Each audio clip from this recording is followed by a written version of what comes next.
Lo que quedaba de la antigua escuela secundaria Moisés Sáenz ya quedó reducida a escombros. Solo se asoma un tramo del pasillo que ocuparon los primeros estudiantes de la generación fundadora de la escuela. Con nostalgia y sentimientos encontrados, el ahora profesor Primabel Hernández recuerda cada uno de los espacios que en antaño disfrutó junto a sus compañeros de la primera generación. Unos ya se adelantaron, pero siguen viviendo en el recuerdo. Los espacios ahora derribados fueron testigo de vivencias únicas, de cuando apenas se asomaban los cimientos de una escuela única en la región.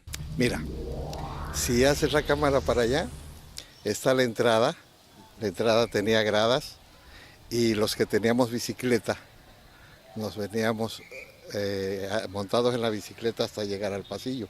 El pasillo empezaba aquí, donde está la motoconformadora, o no sé cómo se llame. Empezaban el edificio, que era de un solo piso. Aquella construcción es lo que era la dirección. Luego ahí en medio estaba un jardín de niños, que creo era Emperador Cuauhtémoc o Moctezuma, no recuerdo. Luego estaba la subdirección y el pasillo para ir a los salones, tanto de asignaturas como de talleres. Los talleres eran de carpintería, y donde se ve aquel tinaco había un bocote que estaba el taller de herrería. Pues no tengo, ahorita no tengo el sentimiento ni la emoción de tener una tristeza, alegría, pues claro que no, pero yo creo que al rato sí, porque esto me tomó de sorpresa. Yo no sabía que estaban derribando por completo mi escuela secundaria que no tuvo nombre, tenía un número, más o menos decía Escuela Secundaria Federal por Cooperación, unas letras, unas siglas y un número. Todo era el centro escolar Juan Caballero Adams. Aquí donde está la motoconformadora, arriba decía Centro Escolar Juan Caballero Adams, pero era el centro escolar. Aquí se ve la barda, no había barda, estaba en construcción, terminándola casi, la escuela primaria Vicente Guerrero. El jardín de niños que te estoy diciendo y la escuela secundaria, ese era el conjunto, era el centro escolar Juan Caballero Adams. Después se inauguró la primaria, y la primaria pues se llama Vicente Guerrero. Pero la secundaria, la actual secundaria Moisés Sáenz, es la que está allá después de estos edificios. El recorrido nos llevó a otro sitio, el pasillo, que aún se conserva pero que seguramente será derribado puesto que ya presenta graves fisuras. El paso del tiempo no perdona, pero los recuerdos siguen, ya que esta parte era la más frecuentada porque había espacios para estar debajo de los árboles, para platicar o para disfrutar de los alimentos. Sí, este era el pasillo que llevaba a los salones. Aquí había unos salones viejos, ya los tiraron, este era otro salón. Y más allá estaban los salones de carpintería. Ya te digo que la herrería la hacía el profesor Enrique Ruiz Orbe, debajo de un árbol de bocote.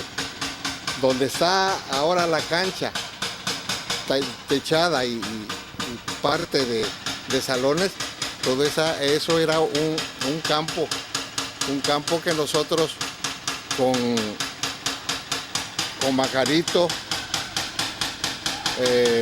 y algunos profesores, nosotros no tuvimos profesor de educación física. El profesor de educación física era el profesor Adrián Nava López, que se ofreció a darnos la educación física, pero la educación física que nos daba era agarren el balón y pónganse a jugar. A su derecha, ¿qué es lo que había? Aquí era una especie de baldío donde sembraron árboles frutales. Estos tamarindos no estaban. No recuerdo qué árboles eran. pero cuando yo los dejé todavía no crecían, porque pues en esta escuela estuve, nada más 1 año y medio. El otro año y medio estuvimos allá donde está ahora el DIF. Allá empezó a funcionar la escuela secundaria. Un 13 de abril, pues creo que fue de 1958 o 59, no recuerdo, fue que se inauguró la escuela. En uno de estos salones que ya tiraron estaba una placa donde decía quién había construido la escuela y su ayudante. La escuela parece que fue un ingeniero Blanchet, no sé, y su ayudante fue un arquitecto que es esposo de Socorro Sotelo Mellín, hija de don Chucho Sotelo. Si de travesura se trata, la etapa de la secundaria es la edad perfecta, donde en aquellos años, dice nuestro entrevistado, hasta el profesor más estricto se contagiaba de las ocurrencias juveniles. No había cabida para una reprimenda exagerada, se convivía sanamente y sin pleitos. Mira, aquí donde estamos parados estaban los talleres de carpintería. Donde está, allí más adelante, estaba el bocote que te digo que el profesor de herrería era el que nos daba. Entonces, te voy a platicar dos travesuras que tuvimos aquí en esta escuela en la primera generación, porque creo que vale la pena mencionarlo. El tercer profesor de carpintería que tuvimos se llamó Esteban Sotelo, Valencia creo, y era una persona muy amable, pero muy ingenua.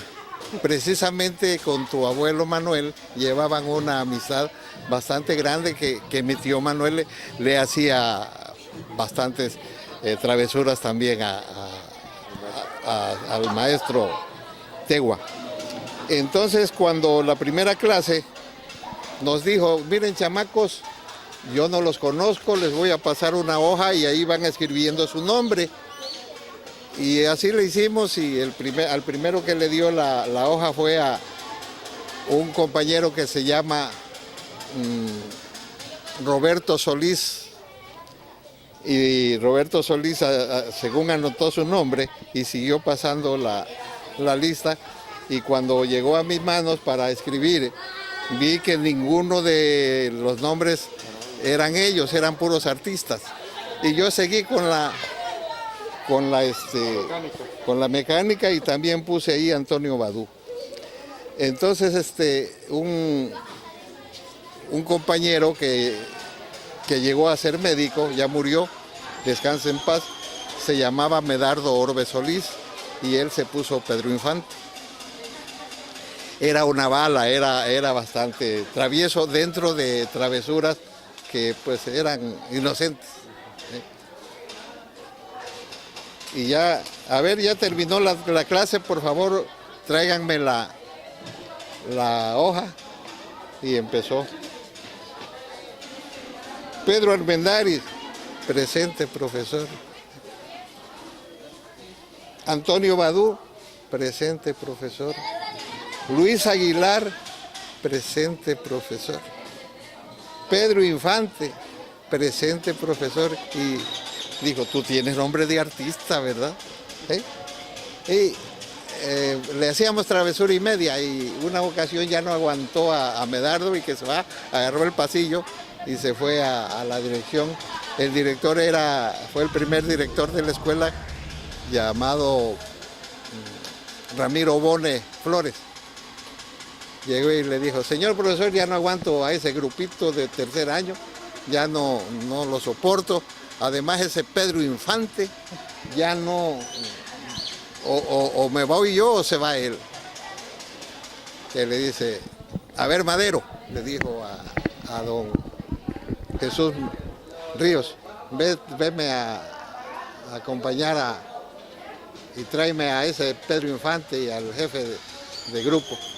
Con todos los recuerdos invadiendo su mente, el profesor Abel Hernández dejó espacio para recordar a sus maestros, a las generaciones que vinieron después, a los personajes, hombres y mujeres que se formaron en esta primera alma mater de Tecpan, que ahora es ya una escuela moderna, pero con una carga importante de recuerdos inolvidables. Para CN6 Noticias informó Guillermo Hernández.